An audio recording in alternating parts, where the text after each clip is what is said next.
Liquid Zenio is our blue-green Zerg spawning on the left bottom side of Daybreak. And MTW's TT1 is our red Protoss spawning on the right top side. So Kev's birthday was actually on Tuesday, right? No, it was yesterday. Yeah, so Tuesday. Sorry, I thought Tuesday. Like when you say it... It was on Tuesday. No. No, but normally when you say it like... If it was yesterday, then you would say yesterday, and if it was any other day, then you would name specifically the day. Mind games. Yeah, I fell for it. It worked. So we all went out to dinner, and this is the damnedest thing I've ever experienced in my life. We get to dinner, and I'm like all prepared to buy Kev's dinner. He's like, all right, boys, it's my birthday, so dinner's on me tonight. And I was so confused. Like, does anybody do that anywhere else in the world? I've never heard of this tradition. No, well, I mean, if I would throw a party at my home, then I would be the one providing drinks and food as well. So if we don't do anything at home, but I ask all you guys to come to a restaurant with me, isn't it normal that I pay then? Because no, I invite you guys to my party. No, you never pay for anything on your birthday. No, like a present is something you receive, but if I invite people to come to a restaurant, then it's on me, because if it wasn't for me, you guys wouldn't be spending money in that restaurant. So I don't want people to spend money because I invite them. You don't. You're wrong, man. No, that's not. That's generous. But it's your birthday. You're not supposed to be generous on your birthday. You're supposed to be like, it's my party. Yes, and who throws the party? Who pays for the party? Your friends. Yeah, okay. No, that's a different type of party. Whatever, man. Maybe I'm just meant to be forever alone. That's why I buy my friends. Oh, that's so sad. Okay, next is first at a TT1 on Daybreak. He is again blocking the natural of Zenio. He's blocking that natural, and this little drone is picking away with his crab claws. And I'm so surprised. If you zoom in on these drones, it looks like they're boxing. Look, 1, 2, 1, 2. Yeah, I looked at it. 1, 2. But only the first hit makes actually some noise. And now TT1 is, now Zenio is just gonna ignore this, and he's gonna try to expand over here. TT1 canceled the gate because he wants to get money to cancel it. No, TT1 needs to worry about his own base, man. These Zerglings are making their way over. Daybreak is a very, very long map, though. So there's no forge. It's like it's finishing, but I don't think the cannon will be ready. You'll be surprised how close it's gonna be. I like this building placement by TT1. Excellent. And I mean, it's probably going to be there around 25 seconds. So he needs to protect his cannon. If he doesn't, he's going to drop 2 cannons. He's bringing probes. Yeah, that's good. I like that.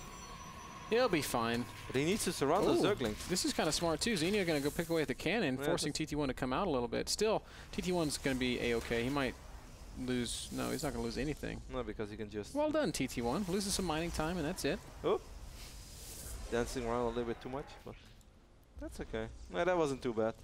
He was forced into 2 cannons though straight away, but it's always nice to have 2 cannons. Oh, Zenio really playing with fire. Just dancing at the edge of the cannon range. Didn't see it.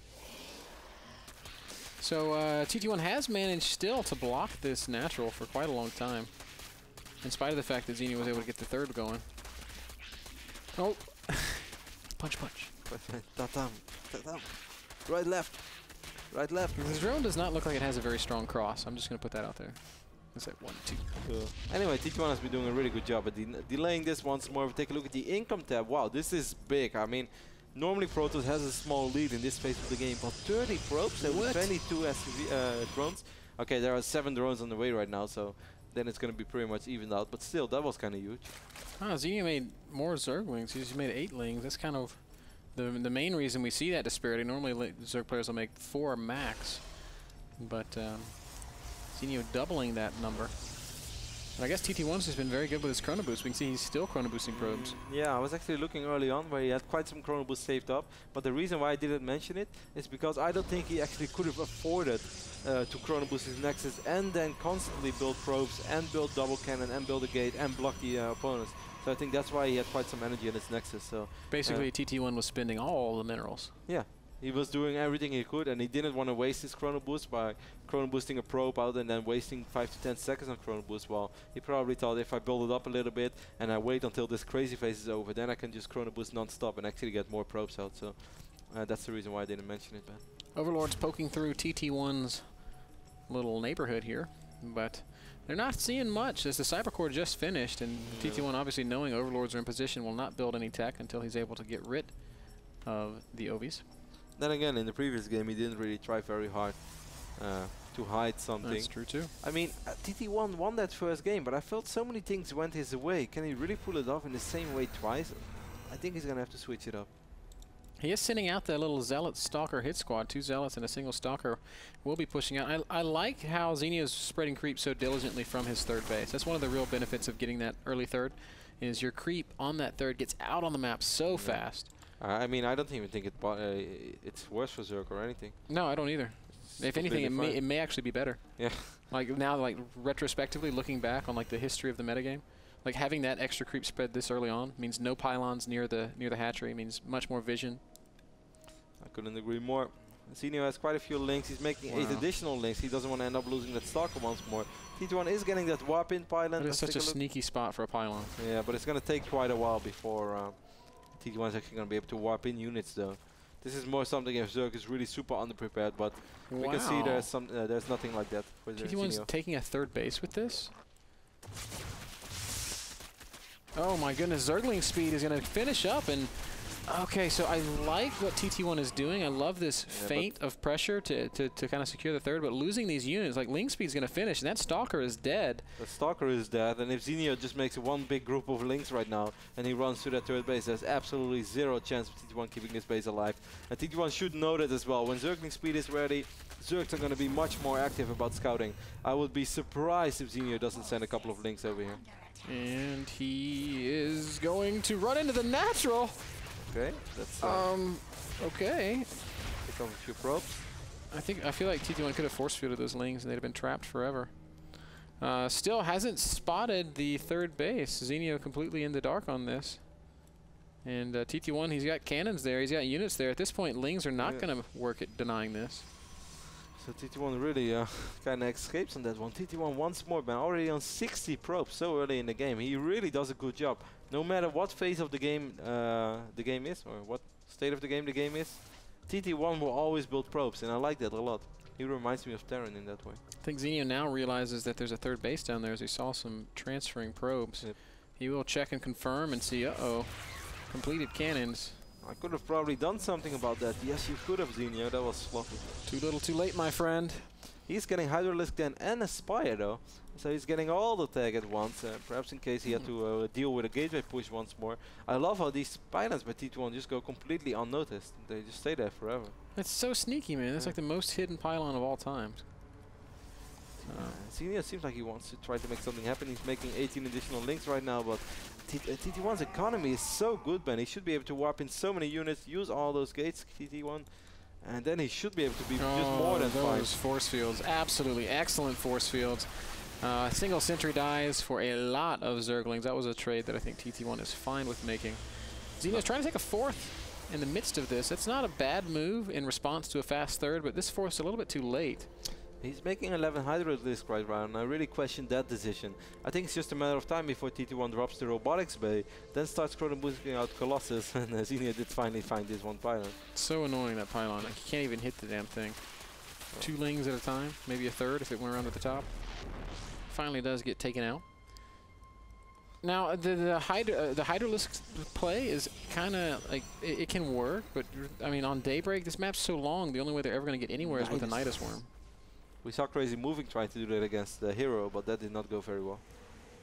Well, actually, these Hydras are here right now, so TT1 once more is going to need really good force fields. He doesn't have that many units here. Blink is almost ready. Just drop that Robo Bay, TT1. That's exactly what he does right now, but I think he could have done that so much quicker, man. And with one Colossus, you have absolutely nothing to fear about this army. Then again, what really works for TT1 right now is that Zenio does not know what we know. Man, Zenio's maxing out, dude. I'm so surprised that he's maxed this fast. TT1's still at 140 supply.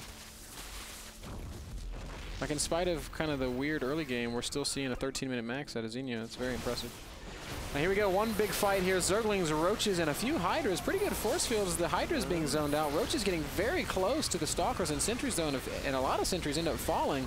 Those force fields were not as good as before. TT1's going to have to fall back to his cannons. This is kind of an unfortunate choke anyway.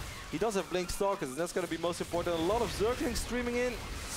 Need some good blinks from TT1. That's not the best fighting position. Roaches do actually disengage. He needs a Colossus so badly. Yeah, where is he's just now starting his first Colossus. Look at all the gateways he has. 1, 2, 3, 4, 5, 6, 7, 8 gates. How many force fields does he have left? Not that many anymore. Zenio's going for it once more.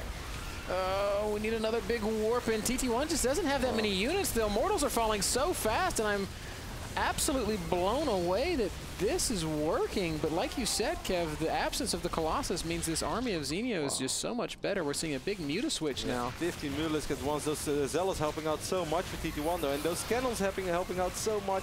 Might actually allow him to stay alive, but well, I even doubt that right now. The Stalker count is really dwindling. That Colossus is finally out. But then he's going to have to deal with 15 Mutas in his main base. Zenio really, he knows when he has to fight, man. Like if he'd waited. Kind of like Stefano. Yeah. He has a strange army composition. Now he's just going to go to work on this Nexus, and the Nexus is absolutely going to go down. And this game is looking a lot better for Liquid Zenio. Taking out that Nexus, of course, the nail on the coffin. These Mutalisks are just going to fly in right now. He's not even going to try to harass with them. He just wants to take out all these units from TT1. And Zenio will win this game convincingly. Very, very nice timing by TT1, by Zenio. Because if he waits longer, then those Hydras are just going to be useless. But there are still small windows where you can make Hydras work. Stefano knows how to find them. And apparently Zenio is one of those Zergs as well. GG. That's what TT1 says. Zenio ties up the series 1-1. That's a pretty cute play. We've seen Zenio do that kind of stuff before. The Hydralisk into Muta. He did it against Naniwa in Kiev. Hydra Ling. And it's effective, but it's like risky. You said. There's these very static windows that you have to hit. And if you miss it by a second, one Colossus changes the entire dynamic of the fight. One Colossus but I also felt that the key right now between Antigua, for instance, those first force fields during the big attack of Zenio, they were not as good because it wasn't just a lot of links streaming through. It were also 5-6 roaches, and that just makes a world of difference when you drop force fields. If it's Ling only that pass by, you can always deal with that. But suddenly, if there's actually extra firepower from those roaches, it's complicated. Which wasn't the case in Antigua. That just makes a big difference. Well, with the series tied 1-1, we are going to go to a very, very short commercial. That last game brought to you guys by Kingston HyperX. Check them out at kingston.com for their full line of SSDs and RAM. Short commercial, and then we're back with the deciding game between TT1 and Zenio.